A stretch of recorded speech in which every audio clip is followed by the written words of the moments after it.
안녕하세요. 헤마톨로지 7번째 시간입니다. 오늘은 혈액응고 인자의 장애 보도록 하겠습니다. 먼저 바이타민 K 디피션시 보고요. 그 다음에 간 질환에 의한 코아귤레이션 디스오더, 그리고 헤모필리아, 이렇게 세 가지 주제를 다루도록 하겠습니다. 우선 바이타민 K 디피션시 봅시다. 바이타민 K는 우리 몸에서 응고 인자를 만드는 데 필요한 물질입니다.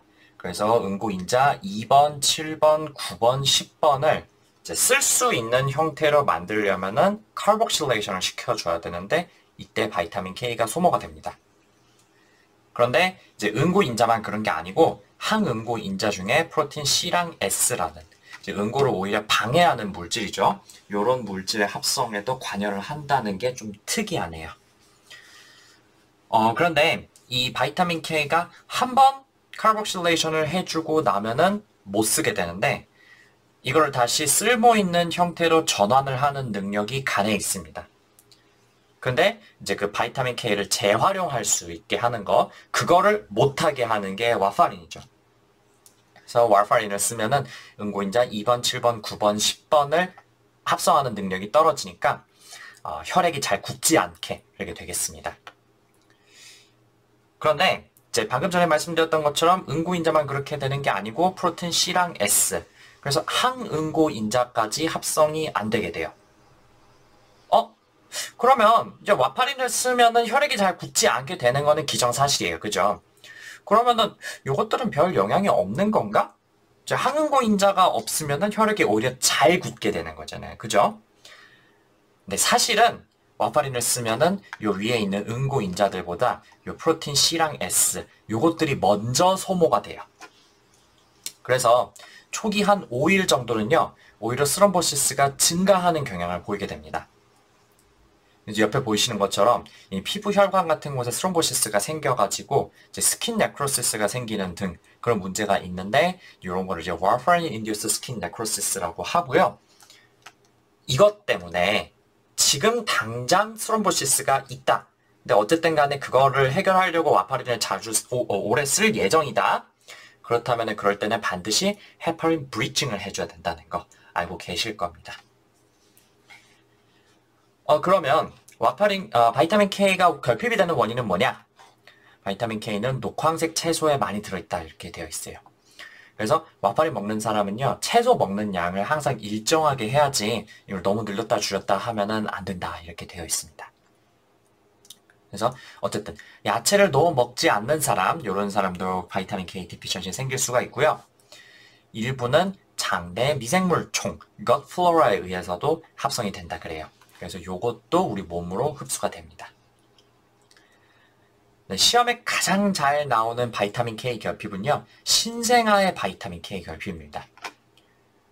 이게 태반을 통해서나 아니면은 모유를 통해서는 잘 공급이 되지 않는다 그래요. 그래서 모든 신생아에 반드시 바이타민 K를 한번 주사를 해줘야 되고요. 이걸 해주지 않으면은 이제 바이타민 K 디피션시 때문에 뇌출혈 이런 게 생길 수가 있겠습니다. 성인에서는 당연히 섭취가 부족할 때 결핍이 생길 수가 있는데 예를 들어서 광범위 항생제를 사용을 해가지고 장내 이제 세균종, 겉플로라가 많이 손상이 되었다든지 아니면은 장에서 바이타민 K를 잘 흡수할 수 없게 된 상황이 됐다. 예를 들면 장을 잘라내는 수술을 했다든지 또 이제 바이타민 K는 대표적인 지용성 비타민이죠. 그래서 지방 흡수에 장애가 생겼다? 그러면은 바이타민 K도 같이 흡수가 잘 안 돼서 바이타민 K 디피션시로 이어질 수가 있겠습니다. 또 만성 간질환이 있을 때는 바이타민 K를 잘 보관할 수가 없다 그래요. 그래서 역시 바이타민 K 디피션시가 쉽게 일어난다 이렇게 되어 있습니다. 요거를 조금 더 자세하게 보면요. 정상인의 간은 한 30일치 정도의 바이타민 K를 보관을 하는데 원래 간질환이 있는 사람 또는 영양 상태가 불량한 사람 이런 사람은 어때요? 되게 대표적인 이렇게 둘 다 이렇게 되는 대표적인 예시가 이제 크로닉 알코올릭스죠. 이런 사람들은 한 7에서 10일 정도면은 바이타민 K 스토리지가 다 떨어진다 그래요. 아하. 그래서 이런 환자한테 장 수술을 위해서 브로드 스펙트럼 안티바이오틱스를 사용을 하고 그다음에 이제 수술 때문에 MPO까지 했다. 그러면 이럴 때 바이타민 K 디피션시가 굉장히 쉽게 일어날 수가 있겠네요. 그래서 수술하고 며칠 정도는 겉보기에도 괜찮고, 이제 뭐 코아귤레이션 패널도 괜찮고 그러다가 갑자기 수술 부위나 아니면 이제 라인 잡아놓은 곳 이런 데서 블리딩이 난다든지 한 일이 생겼다. 그러면 우리가 이제 CBC, 코아귤레이션 패널 이런 거 검사를 다시 해보겠죠. 이때 플레이틀릿 카운트는 정상인데 PT와 APTT 일롱게이션이 갑자기 생겼다. 그러면은 이제 히스토리를 생각을 해서 바이타민 K 디피션시가 갑자기 생겼구나. 요거를 생각을 해볼 수가 있겠어요. 치료는 FFP랑 바이타민 K 보충입니다. 이렇게 하면은 한 8에서 10시간 정도에는 이제 상태가 회복된다. 이렇게 되어 있어요. 감별하셔야 할 질환은 DIC인데요. 사실은 심한 트라우마, sepsis 이런 거 이후에 수술 이후 DIC 물론 생길 수 있죠.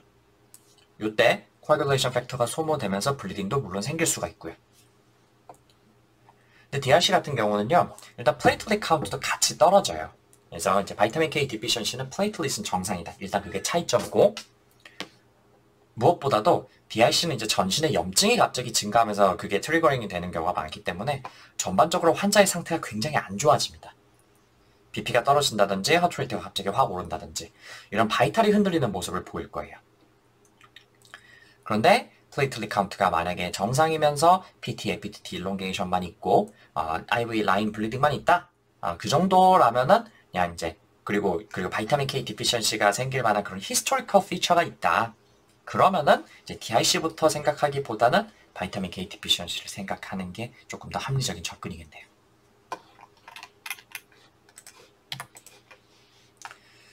다음으로는 간 질환이 있을 때의 응고 장애에 대해 보도록 합시다. 방금 전에 말씀드렸던 것처럼 간 질환이 있으면 우선 바이타민 K 자체가 부족해져요. 저장이 잘 되지가 않고요. 그 다음에 모종의 원인으로 인해서 바이타민 K의 흡수도 잘 되지 않는다 그래요. 아마 이제 지방 흡수랑 좀 연관이 있지 않나 이렇게 생각이 되고, 그래서 바이타민 K에 의해서 합성이 되는 것들 중에 이제 특히 팩터 7번 이게 반감기가 짧고 굉장히 민감하게 반응을 한다 그래요.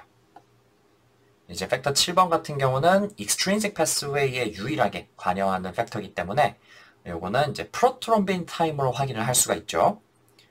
그래서 PT, INR 요게 간질환의 심각도를 반영하는 수치가 될 수가 있겠습니다. 물론 이 상태에서 이제 바이타민 K가 조금 더 이제 디피션시가 심해진다? 그러면 이제 뭐 팩터 9번, 10번 이런 것도 문제가 생기니까 이게 다 PT, APTT가 다 연장이 되겠죠. 그리고 간의 합성 능력이 떨어지는 것도 원인 중 하나가 되겠어요.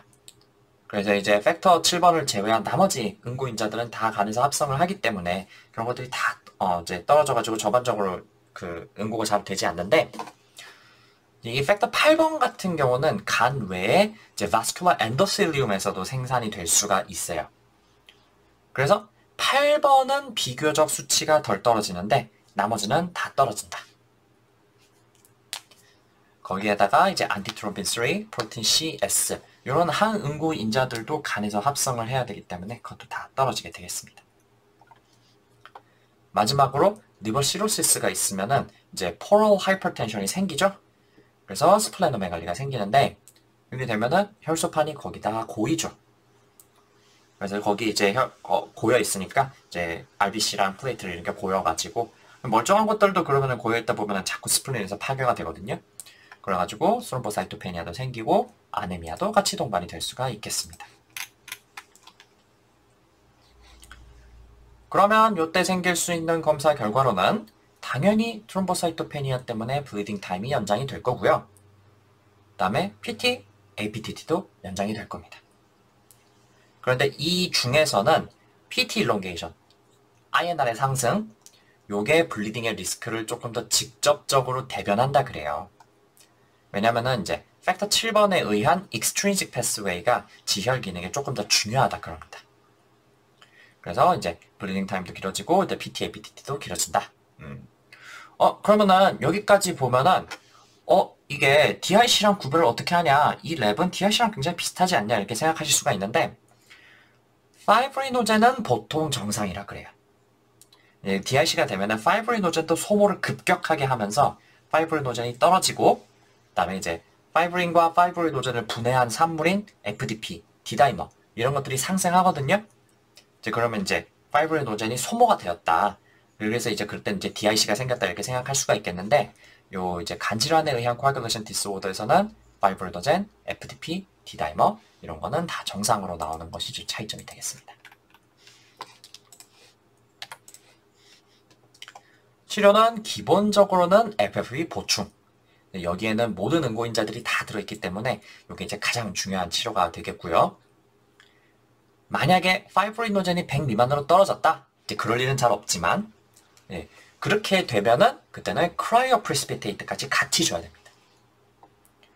이 프레시 프로즌 플라즈마랑 크라이오 프레시피테이트 동결 침전물이지. 요거랑 무슨 차이냐면요. 그 FFP에는 전반적으로 혈장에 있는 물질들이 다 들어있는 거죠. 그래서 모든 종류의 코아귤레이션 팩터들이 다 들어있는데, 요 크라이오 프레시피테이트는 팩터 1번, 8번, 13번, 그리고 본 빌브렌트 팩터 이렇게 4가지 물질만 농축해서 들어있어요. 그래서 요 둘의 차이점, 그 다음에 적응증에 무슨 차이가 있냐? 크라이오 프레시피테이트는 파이브릴 노젠이 100 미만일 때만 준다. 요거 두 가지는 시험에도 종종 나오고, 그 다음에 이제 실습 돌다가 교수님이 종종 물어보시기도 하는 거니까 기억해 두시면 굉장히 유용할 겁니다. 당연한 얘기지만 바이타민 K를 보충해 주는 것도 어느 정도 중요한 치료겠고요. 그 다음에 플레이틀릿을 수혈하는 거는 플레이틀릿이 한 2만 개, 3만 개 이하로 너무 낮다. 그러면은 줘야 되겠고요. 아니면 지금 당장 뭐 수술 같은 거를 해야 될 예정이다. 그러면은 한 5만 개까지는 채워주셔야겠네요. 뭐 아니면은 지금 당장 블리딩이 있다. 역시 그러면은 플레이틀릿을 보충을 해줘야 되겠습니다.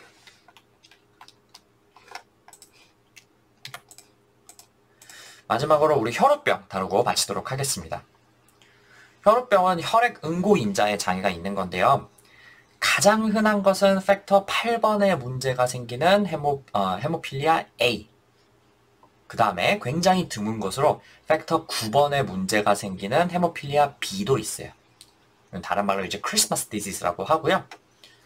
또 이제 11번에 문제가 생기는 헤모필리아 C라는 것도 있습니다. 이제 헤모필리아 A랑 B는 둘 다 X-linked recessive. 그러니까 이제 남성에만 걸리는 혈우병이고, 헤모필리아 C 같은 경우는 이제 상염 색체 유전이라고 해서 남자 여자 둘 다 걸릴 수 있다 이렇게 되어 있어요. 네, 요거는 이제 이렇게 되면은 이제 이 각각 이 팩터들을 생산을 제대로 못하는 거거든요. 이제 그렇게 되면은 이제 당연히 혈액이 잘 먹지가 않겠죠. 그래서 마일드 트라우마 이후에도 블리딩이 오랫동안 지속이 된다든지. 그다음에 제가 이 응고장애 첫 시간에 그 응고장애가 부족하면은 이제 피부에 피가 난다든지 뭐 이런 일은 잘 없는데 큰 피가 많이 난다. 대표적으로 무릎에 손상을 입었을 때 거기에 피가 갑자기 꽉 고여버리는 관절 내 출혈, 헤마르소시스 이런 것들이 반복적으로 생길 수 있는 것이 이 헤모필리아의 특징이 되겠습니다. 그 외에도 근육에 히마토마가 생긴다든지 아니면은 인트라크레니얼 헤모리지가 생긴다든지 이런 게 이 헤모필리아의 좀 특징이 되겠어요. 그리고 이게 합병증 중 하나로 이게 헤모필릭 아르스로패시라는 게 있는데요. 이제 조금 전에 말씀드린 관절 출혈 이런 게 자꾸 생기다 보니까 이제 RBC가 거기에 고여버리잖아요. 근데 RBC 안에는 철이 들어있죠. 그래서 철이 헤모시데린의 형태로 그 관절에 쌓이는 겁니다. 근데 이게 원래 안 쌓여야 될 것에 쌓이다 보니까 이게 자꾸 염증을 일으켜가지고 그게 파이브로시스로 이어지기도 하고 그다음에 카트리지나 아니면 본에 데미지를 주기도 하는 겁니다. 당연히 만성적인 조인트 페인이나 스웰링 이런 걸 일으킬 수가 있겠고요. 엑스레이를 찍었을 때 카트리지가 파괴가 돼가지고 뼈가 들러붙은 것 같은 모양, 그런 모양이 되겠습니다. 자, 사진 보시면은 뭐 이렇게 나오는 건데 원래 뼈 사이에 이렇게 공간이 약간 있어야 되잖아요. 그게 없고 그다음에 여기 한번 부었다가 거기 뭐가 자꾸 이제 쌓여가지고 이렇게 큼지막하게 뭐가 남은 것 같은 그런 느낌이죠. 이런 거를 우리가 헤모필릭 아르트로패시다 이렇게 얘기를 합니다. 진단은 당연히 ABDT가 상승하겠죠. 그리고 만약에 믹싱 테스트로 팩터 8번을 준 다음에 다시 검사를 해보면은 정상으로 되돌아올 거고요. 플레이틀릿이나 아니면 팩터 7번에는 영향이 없기 때문에 이런 것들은 이제 정상으로 나오겠습니다. 그리고 만약에 팩터 8번이나 9번의 농도를 직접 측정을 해보면은 당연히 굉장히 낮게 나올 겁니다.